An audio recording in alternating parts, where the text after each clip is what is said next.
Greetings from Handbell Musicians of America's 2026 National Seminar in Cincinnati, Ohio, and welcome to our pre-concert introduction to the world of English handbells and hand chime ringing. This week, hundreds of participants from the United States and around the world are immersed in all aspects of handbells, ringing, learning, creating, networking, refining tried and true practices, and experimenting with innovations, reuniting with old friends, and welcoming newcomers. Twice each day we gather to enjoy some of the very best performing ensembles. These concerts are also live streamed and enjoyed by thousands of people, many who know all about handbells, and possibly more who don't. We'd like to fix that. Thanks to a grant from the Coalition of Music Organizations, Handbell Musicians of America offers this pre-concert video to introduce you to the world of handbell and hand chime ringing, its history and culture, the techniques used in performance, and the art and versatility of this wonderful instrument. We hope it enhances your enjoyment and appreciation as you experience handbell ringing in the upcoming concert. English handbell ringing arises from the 16th century tradition of tower change ringing, an art still very much practiced in bell towers around the world. Racks of massive tuned bells mounted on wheels high in the towers are placed in motion by ringers far below, pulling ropes in intricately choreographed patterns. It was, and still is, a very public place to air very loud mistakes across the countryside, a physically demanding exercise, and sometimes an uncomfortably hot or cold setting for practicing and learning the ropes. Smaller bells with handles were cast, corresponding with the tower bell notes, allowing ringers to practice their mathematical change ringing patterns in a more comfortable setting. By the 18th century, with technology improving the accuracy of the pitches, these tuned bells also lent themselves to playing actual songs, and English handbell ringing as we know it was born. Today, thousands of people around the world embrace the art of English handbells, working together in close coordination to make beautiful music. Our organization's roots reach back to 1923, when Margaret Shercliffe gathered a small group of friends on Beacon Hill in Boston to ring her newly acquired set of handbells from England. In 1937, the New England Guild of English Handbell Ringers was formalized. In 1954, this guild sponsored the first American Handbell Festival, and the American Guild of English Handbell Ringers was formed. Ringing ensembles multiplied across the country, many established in churches as a new way to involve members in their music programs. Music educators, recognizing the pedagogical benefits of handbells, adopted them into individual and district-wide school music programs. Ringers, seeking more variety, established community-based performing ensembles, offering workshops for local ringers and concerts of sacred, classical, contemporary, and original music. Some musicians branched out into solo ringing and bell trees, while others discovered the challenge of small ensemble ringing. In 2010, we began doing business as Handbell Musicians of America to better define ourselves in the mainstream music world. This is our vision: uniting people to create a diverse community in which handbell ringers of every skill level realize their full potential through a musically respected art form. Our mission is to advance the musical art of handbell and hand chime ringing through education, community, and communication. Many of our members are teachers as well as performers, instilling a love of music and performance in their students, creating the next generation of ringers, directors, and composers. Ringing events create a sense of community and connection with other young handbell ringers across the country. We are still a relatively young musical art form, open to new ideas and new members. Handbell Musicians of America embraces creativity and diversity in all facets of ringing, as we strive to express our love of handbell ringing with the world at large. What is it about handbell and hand chime ringing that is so enticing? Every ringer has their own reasons, as unique as the instrument we love and as diverse as the music we play. There is a unique allure of this instrument and its growing influence and connection in the musical arts community. Very clearly, ringing with your friends is fun. Ringing is fellowship. Ringing is open to all abilities. It's an amazingly flexible instrument, carrying us to unusual venues, from baseball fields to underground caverns, and everywhere in between. Robust exercise for the body, and a welcoming challenge for the brain. Ringing is an outreach and comfort, an act of worship, a welcoming, hands-on introduction to the world of music, an engaging new skill in later life, a worthy challenge with great rewards, and a lifelong passion that keeps us focused and connected. Ringing can be an individual journey, but more often it's a collaborative group activity with 10 or more of your best friends. In all cases, ringing makes our lives more beautiful and, in turn, inspires and uplifts others when we share our music. We at Handbell Musicians of America hope this brief glimpse into the world of ringing will help you appreciate and understand the passion of the ringers you are about to see and how this instrument works. Hello, my name is Catherine Gerardo, and this is William J. Murphy, and we're here to share with you a few things about handbells. The three things we'd like to share with you are, number one, what they're made out of, number two, how they make a sound, and three, the range or how high or low handbells can sound. So number one is what they're made out of. Handbells are made out of a metal alloy made of copper and tin called bronze. And now, as you can see, this bell over here is not made out of bronze. It's actually made out of aluminum, but the majority of our handbells are made out of bronze. The second thing is how they make a sound. Inside our handbells are clappers, and when we ring the bell, the clapper strikes the inside of the bell to make it sound. Now, there are other ways to make sounds on handbells, but we'll talk about that later. For now, we're just going to ring them all for you. So last but not least, we'd like to share with you the sound of the range of handbells. So the first thing is that all of these are the pitch C. So when I say C, that's what it refers to, like A, B, C, D, E, F, or G, a musical alphabet.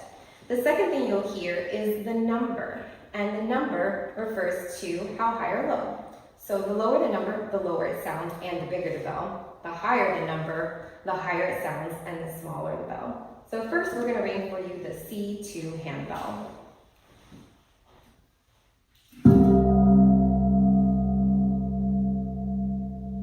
As I'm sure you anticipated, that was a nice low sound. So now we're going to get a little bit smaller and play the C3 handbell. And now we're going to continue on up to the C4.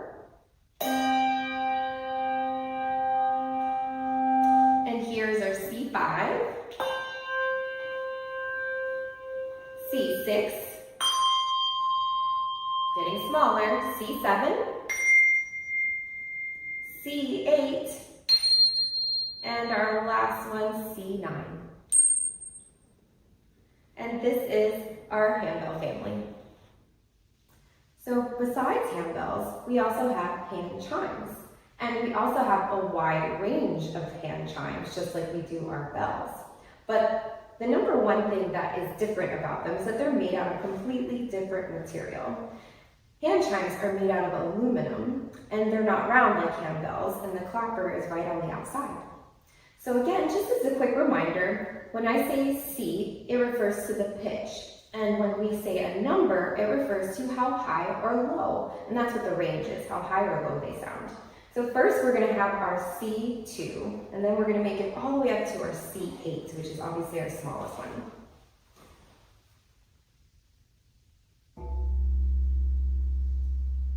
Really awesome low sound. And when you get them in the right acoustical location, they sound amazing. So that was our C2, and as you can see, it was pretty much as tall as William. So our next chime will be the C3.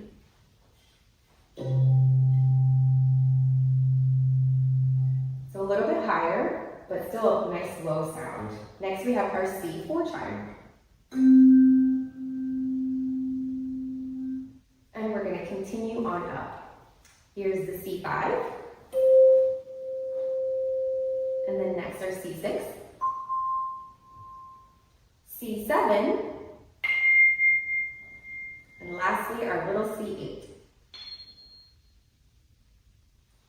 So that is our hand chime family of instruments. Hi everyone! Many thanks goes to Cathy Wissinger, who brought us through the history of handbell and hand chime ringing, as well as the history of our organization, Handbell Musicians of America. We also want to thank Catherine Gerardo, who just showed you some of the instruments you're likely to see in this week's concerts.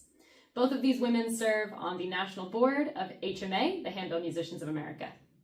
My name is Jillian Erlenborn, another member of the national board of HMA, and I'll be taking you through some of the mechanics of handbell and hand chime ringing. Let's start with some of the equipment you're likely to see in the concert this week. We'll start with the obvious, which is this table that your ringers are likely to be standing behind. Each of the tables will have about 3 to 4 inches of foam on top, which protects the bells for various techniques that you might see, and we'll get into more of that later. You may also notice many of the groups using these binders. We tend to use split back binders that will sit on top of the table or sometimes on top of a riser to keep our music in. Now next up, you'll notice some of our ensembles may decide to use gloves. It's largely a personal preference for the ringer or for the director, but what it does is it helps to protect not only the bell from fingerprints, but also the ringer's hands so that they don't get too sore during the concert. You'll likely see some technique materials such as mallets in various sizes and potentially even wooden dowels, but more on that later. As Catherine mentioned, most of the bells you'll see in this week's concert will be made out of what we call bell bronze. The bell bronze is what makes up the casting, which is that bell shape you see from the exterior of the instrument. That casting is then placed on a handle, which is where the ringer will hold the bell. It is separated by a hand guard, which stops the ringer's hand from coming up and touching the metal and therefore stopping the sound. On the inside of the bell, we have what's known as the clapper mechanism. This mechanism moves from one side to the other in one plane, which is what differentiates this as an English handbell, as opposed to a bell that might have a free-flying clapper inside, like a dinner bell. On the bottom of the bell, on the inside, you have 2 restraining springs, which can be tightened or loosened depending on the ringer's preference. Generally speaking, you're going to have the bell be looser for the strike forward and tighter on the way back. This basically makes it so that the ringer can have an easier time ringing the bell without it accidentally ringing when they're coming back to damp.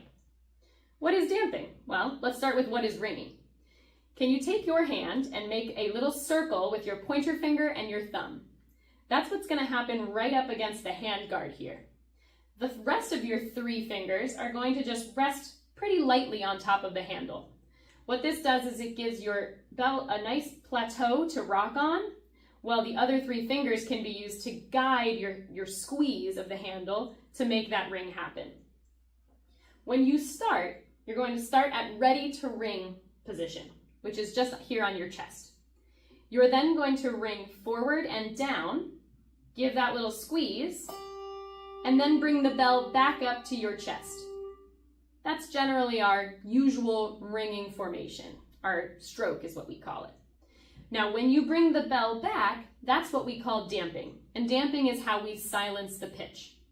So it's important to note the casting is what's making the vibration, right? The metal vibrating is what's creating the sound. Not from the interior of the bell, like say a trumpet, where the air is coming through and that's what's making the vibration. Now, as you are moving your bell back, you want to make sure you get the whole vibration, the whole vibrating casting, to stop. If you only damp the lip of the bell, which is where the fundamental pitch comes from, aka what's on the handle, you'll have what's left over, all of those overtones, which are the higher pitches that give the bell its color. So if I only damp the lip, here's what it'll sound like. Those higher pitches remain. Whereas if I damp the whole casting, I get absolute silence, which is usually what we're after. Now, if I want to ring slightly softer or slightly louder, I really am just adjusting the speed at which the clapper is hitting the bell and the force that I'm using. So if I want a quiet ring, I can make a slow motion that is rather gentle. If I want a loud ring, I can ring the bell pretty forcefully and a bit faster. Now, the size of my ring and the speed at which I'm moving my arms usually has to do with the rhythm. If I'm going to be playing a whole note, I'm going to want a bigger circle that takes a while to get through. If I'm just ringing an eighth note, I might want to make a smaller circle that's closer to my body. There are a lot of similarities between handbells and hand chimes. The main difference, of course, being the shape of the instrument, as well as what it's made out of. The aluminum that is made to use a chime and the 90-degree angles of the body are what create such a pure tone in this instrument. Your ringing stroke is going to be very similar for a chime. The biggest difference is actually your damping. When you go to ring a chime, what happens is the clapper head strikes the chime on what we call the tines. This is where the vibration is occurring. So when you go to damp your chime, if you bring the chime back, clapper first, which is kind of the stroke of a handbell, you're not going to end up damping the chime. Instead, what we need to do is turn the chime inwards so that the tines are what's actually touching the chest of the ringer. Now, most chimes of any size are going to be rung in the same way, with the exception, of course, being the massive chimes that you saw William playing earlier, which are usually struck by a mallet. You'll usually hear handbells measured in the number of octaves that a group plays. An octave is one chromatic scale, including all of the sharps and flats. Many of the groups you're going to be hearing this week are going to be playing between 5 and even more than 7 octaves, which gets close to about 100 bells without even considering all of the extra chimes or specialty instruments they may be using. Handbells and hand chimes are actually a transposing instrument. They sound 1 octave higher than they are written on the grand staff. In order to help you understand what the ringers are looking at in their music, we've decided to scale it back a little bit for you, just for now. This is an example of a 1 octave piece that's intended for 4 ringers. It's a short excerpt of a piece called Peals of Joy, written by Jason Krug.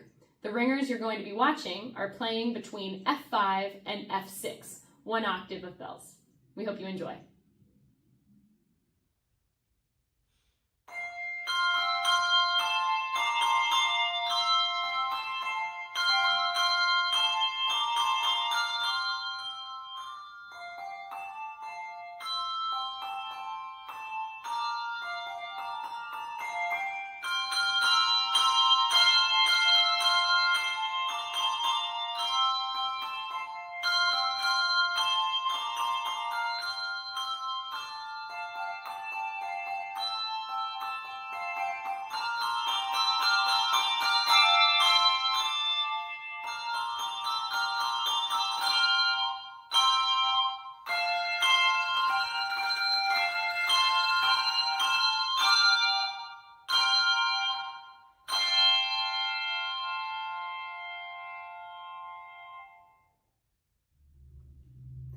A full handbell score tends to look like a piano score, but for someone with a few extra fingers, maybe a lot of extra fingers. To make things a little bit more manageable, we're going to be using that 1-octave music you just heard. It will make it a little easier for us to show you what each individual person is actually doing. In most cases, one ringer is in charge of 2 pitches, for example, A and B. We're going to be watching a video of William, one of the ringers from the quartet you heard, playing that exact position. In this case, William's left-hand bells, his A notes, will be highlighted in blue, and his right-hand notes, his B notes, or in this case B flat, will be highlighted in red, and you'll see that along the bottom of the score. For an extra challenge, why don't you try to air ring along to see if you can keep up?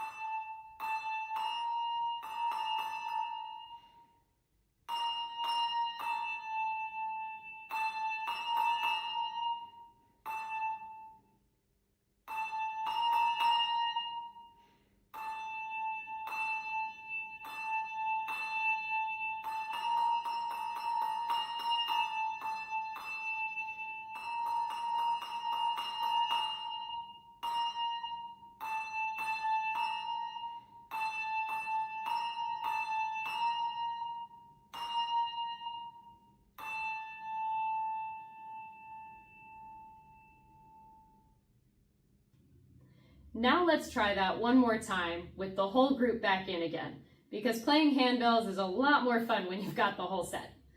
This time, the group will be playing the same piece an octave lower, so you can hear the difference an octave makes. We'll leave William's score highlighted for you on the screen so that you can keep ringing along.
As you get into more complicated music, there are an ever-growing number of techniques that handbell ringers use to create different timbres, or different sounds, on their instruments.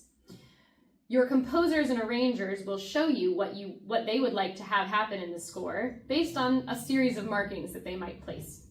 I will show you what those markings are as I show you which technique we're talking about.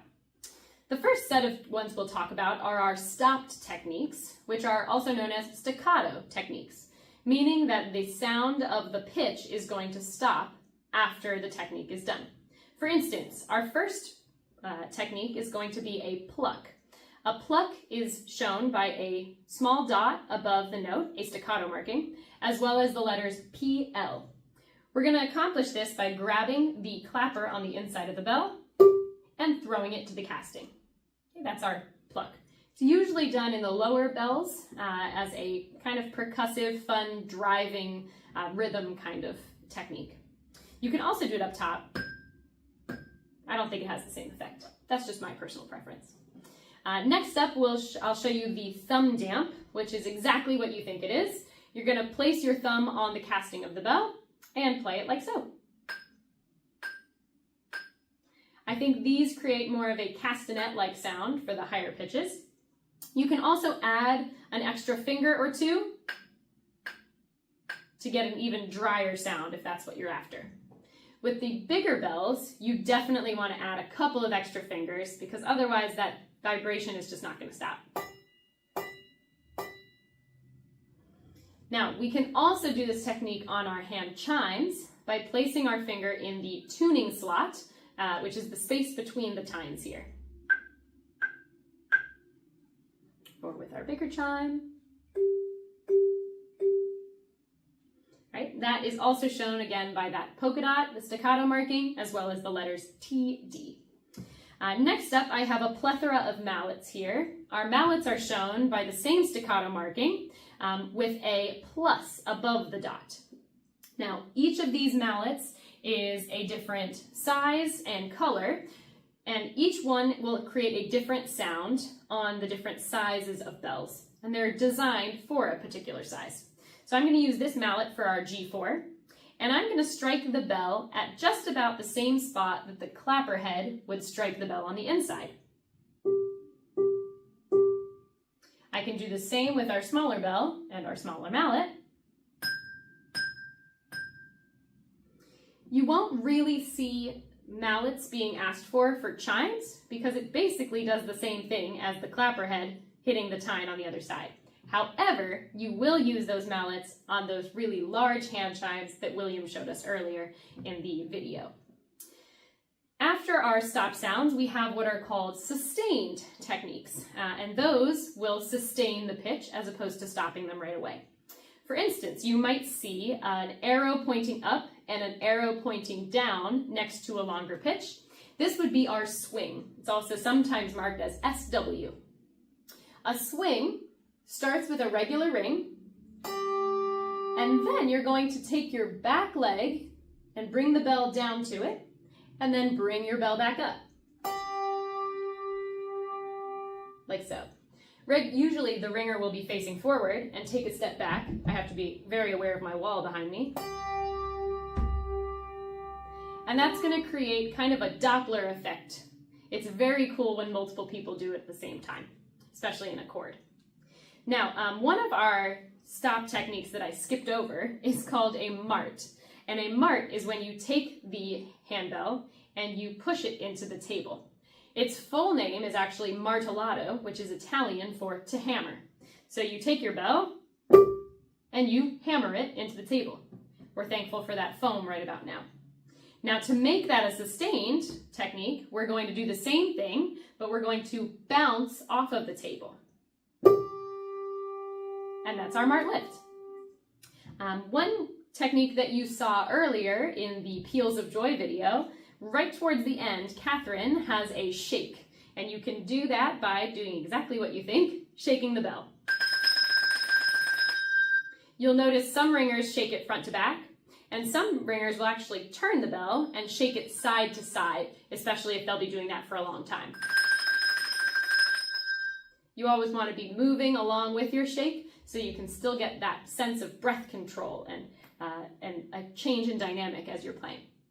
Now, another sustained technique that I really like is called an echo. You're going to ring the bell, and you're going to touch the lip of the casting to the table, which will create a little womp womp kind of sound. That's another one that's really cool with the more people playing it. Now, the last one that I want to show you that you're likely to see in this week's concerts is a singing bell. This is kind of similar to a Tibetan bowl, if you've ever seen one of those, where you're going to take a wooden dowel and you're going to run it around the rim of the bell. Now, you'll notice it takes a little while for it to get started, but once it does, you'll have a really long sustained pitch that just makes the bell sound like it's consistently singing.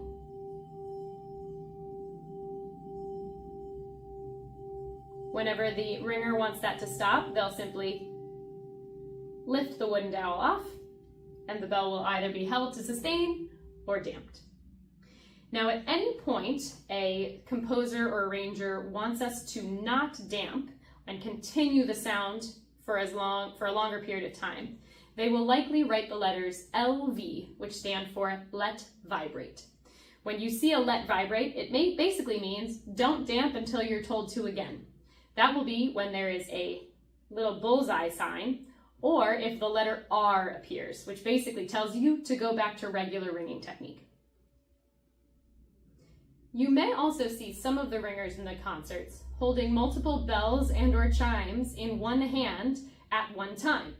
This is a very helpful technique, particularly for the higher treble ringers, when they have to play multiple octaves of the same pitches to bulk up a chord or a melody line. They can also use this technique to ring multiple bells that are maybe sharps and flats of each other in quick succession without having to come back down to the table. We call this four-in-hand. Usually, you'll have two bells laying on top of each other's handles, where one bell remains in the regular ringing formation, right, with the handle and the letter name facing you, while the other bell will only ring on the plane as if you were knocking on a door. With this setup, you can isolate the two notes, ringing regularly, ringing in that knock formation, or you can play them at the same time by finding about a 45-degree angle between the bells for them to ring together. Now you'll notice those were two bells of the same pitch in two different octaves. If I'm going to do that consistently, sometimes what I'll do is I will turn this lower bell so that the two clapper heads are facing in the same direction and their planes are equal. Now this way, when I go to knock, both of those bells will ring at the same time. If I don't want to do that and I want to be able to isolate them, I'll usually use what we call four-in-hand as opposed to what I just did, which is called Shelley. Now, as I mentioned before, there might be a time where a treble ringer specifically has to ring multiple bells very quickly with the sharps and flats. If I organize my bells in a smart way, I can go up and down a chromatic scale without having to put any bells on the table or pick anything back up. Now, when things get really complicated, sometimes you might need 3 bells in one hand. When that happens, it is generally 3 different octaves of the same pitch. So here I have G5, G6, and G7. If I hold these bells like so, with this highest bell now being held by my pinky, I can ring all of these bells in the 3 octaves, which will really help to fill out a chord. This happens especially at the ends of pieces, so keep a lookout for that during the concerts. We hope that this video has given you some insight into what's going to be happening on the other side of the table during the concert you're about to watch.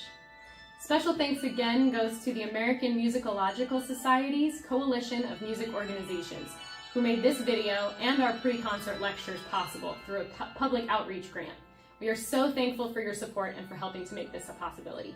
We hope you all enjoy the concert. Thank you for watching.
I know you're not clapping for me, you're clapping for them. I'll get over it. Hi, everybody. I am, and I am the of. Thank you very much. Welcome to the 4th concert. See, I can count with the help of Derek. Thank you, Derek, for that. Of National Seminar here at the Sharonville Convention Center. Please enjoy my rainbow ensemble today. Welcome to our live stream people. Everybody wave to the live stream people. Special thanks to... I will translate for those at home. Thank you to Wilson Van Tyne and Philip 66 for sponsoring our live stream broadcasts for the year. We are very grateful. Thank you to PBS CET because we love PBS. They're our media sponsor for this entire concert series here at National Seminar. Please support PBS where you live. That's my 2 cents. Thank you. Thank you. Off soapbox now. Back to speech. Please silence your phones and refrain from chatting with each other during the performance. Also, if you need to leave the room, please be thoughtful of the doors because they're a little squeaky deaky, so just be careful. And one last note. The ensembles you're hearing this week have worked really, really hard to prepare for these concerts, so please do whatever you can to make sure to attend all of the performances. We would be very grateful for that. Please join me in welcoming the Trinity Ringers of Trinity English Lutheran Church, directed by Shannon Hardick.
Good afternoon, and welcome to A Journey Through Seasons. Our opening piece was Jubilee and Intermezzo by Jason Krug.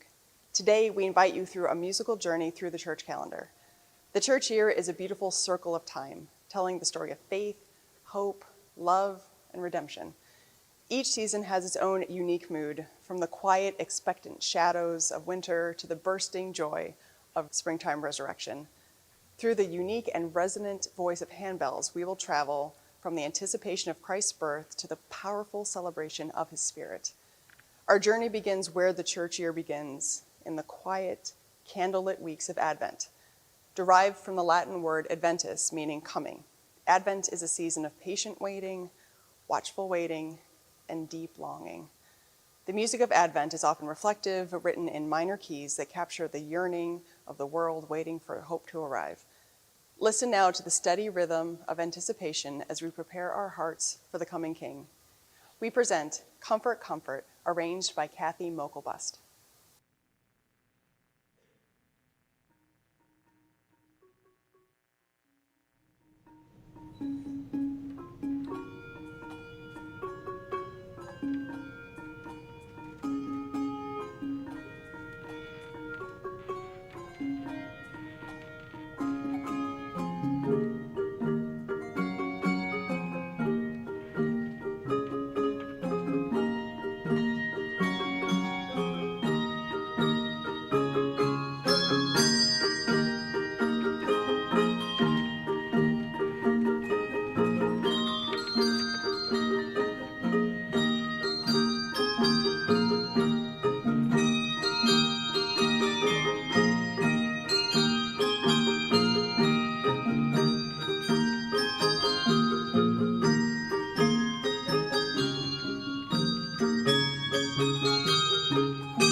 We welcome Christ's birth by announcing joy to the world, by thrilling to the refrain of Gloria in excelsis Deo from angels we have heard on high, and by reflecting on the almost silent respect for that holy infant loved and adored in the humble manger. These themes fill our hearts as we approach yet another defining season of the church calendar. Following Christmas comes Epiphany, the season of manifestation and light. It marks the journey of the Magi who followed a brilliant star across the desert to find the Christ child. Epiphany also reminds us that the light of Christ is not meant to be hidden, but revealed to the entire world. As the bells ring out our next piece, visualize that single piercing star guiding seekers through the darkness to find hope. Here is We Three Kings, arranged by Sondra Tucker.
Following the high celebrations of the Christmas and Easter seasons, the church year enters its longest stretch known as ordinary time. But don't let that name fool you. In this context, ordinary doesn't mean boring or mundane. It comes from the word ordinal, meaning counted or numbered. This is a season of spiritual growth, deepening roots, and everyday faithfulness. If Christmas and Easter are the mountain peaks of the church year, ordinary time is the beautiful rolling valley where we walk out our faith, learning how to carry the light of Christ into our day-to-day lives. Here is Fantasia on Ebenezer, arranged by Matthew Compton.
As the bright star of Epiphany fades, the church enters a period of deep introspection, the 40 days of Lent. This is a wilderness season mimicking Christ's time in the desert, calling us to prayer, repentance, and sacrifice.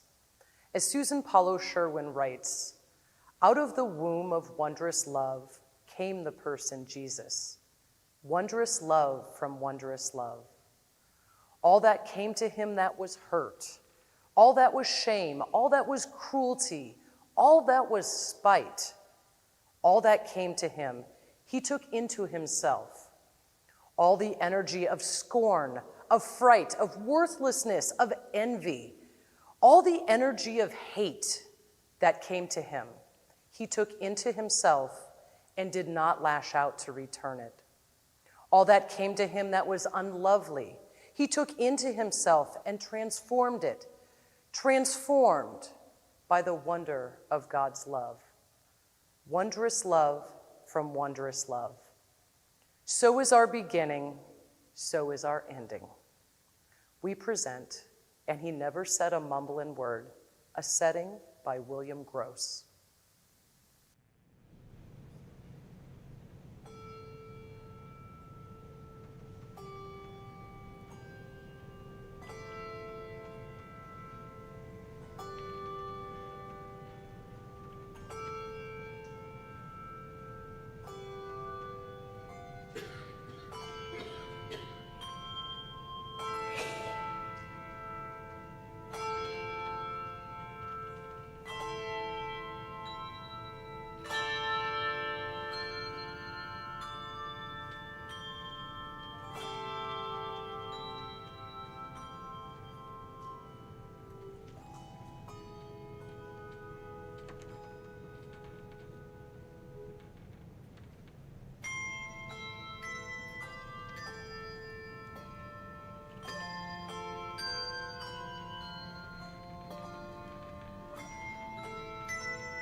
from the way things appear on earth, when a person dies, it seems the end. But Christ has shown us otherwise. Spring follows winter. Trees which dropped their leaves and slept through the dark time now bud and leaf again. Crocus blossoms burst from the snow. Christ bursts from the grave. Spring follows winter. The sun follows the night. Easter follows Good Friday. Do not be afraid, said the angel at the empty tomb. Do not be afraid. He is risen from the dead. The dark of night is past. The sun arises for the new day. All shall be well. All shall be well. These words from Susan Paulo Cherwin remind us that Lent reaches its dramatic climax in Holy Week, walking through the shadows of the cross, but the shadows do not have the final word. Early on the first day of the week, the tomb was found empty. Easter is the pinnacle of the church year, an explosion of life, victory, and unmatched joy. Here is Jesus Christ is Risen Today by Robert Hobby, arranged by Kevin McChesney.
Days after Easter, the church celebrates Pentecost, the rushing winds and tongues of the fire that signal the arrival of the Holy Spirit and the birth of the church.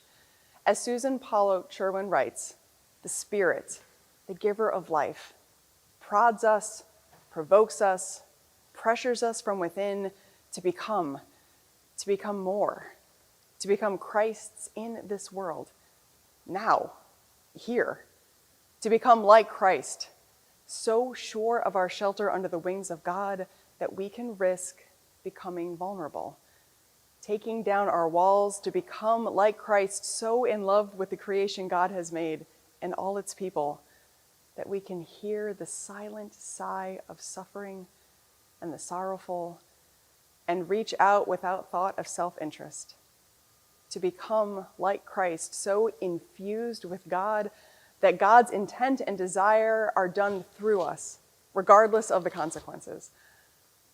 Our prayers to the Holy Spirit are to change us, to warm us, to water us, so that the earth, this earth, may become a garden, and all of us becoming trees bearing much fruit, fruit of compassion, fruit of mercy, of joy, fruit of laughter, of dancing and delight, fruit of justice, fruit of peace.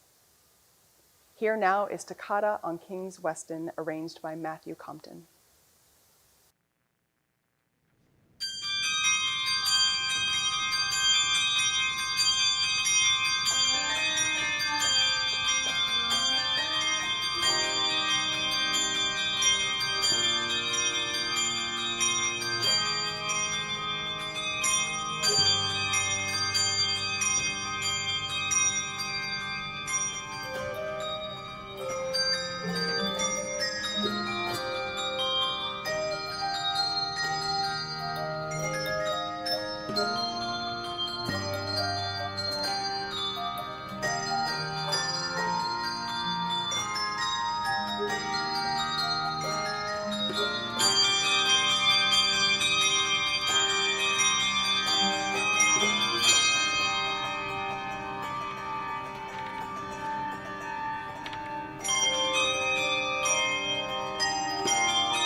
Time rolls on, and before long, the circle of the year will bring us back to the quiet waiting of Advent. But no matter the season, whether we are in a time of waiting, a time of celebration, or a time of quiet reflection, the music remains in our hearts. On behalf of the Trinity Ringers, thank you for sharing this journey with us this afternoon. May you carry the music, the light, and the joy of these seasons with you wherever you go. We close with All Creatures of Our God and King, arranged by Alex Giebert.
Wonderful. Hello, my name is Greg Ashurst. I'm the president of the Handbell Musicians of America, and it's my great honor to have heard this wonderful performance. Your church is right across the street from the convention center? Okay. I have to tell a quick story. I promise it won't be long. I know you have places to be. But I was fortunate enough to conduct the Indiana All-State Handbell Ensemble, and the day of the concert, it started snowing so much. And the rehearsal room just happened to look out over their church. And the moment I was conducting Arnold Sherman's O Sacred Head Now Woman was one of the most memorable, magical moments in my head, because I was just watching their church while the kids really didn't need me anyway, but they were just playing beautiful, wonderful music. So thank you for that. Thank you for a wonderful performance. We have our plaque that we will send to you. They are not yet arrived. I'm just surprised I arrived before it was all shipped here. But anyway, thank you so much. Thank you, ensemble, the Trinity ringers from Trinity English Lutheran Church. Please give them another hand.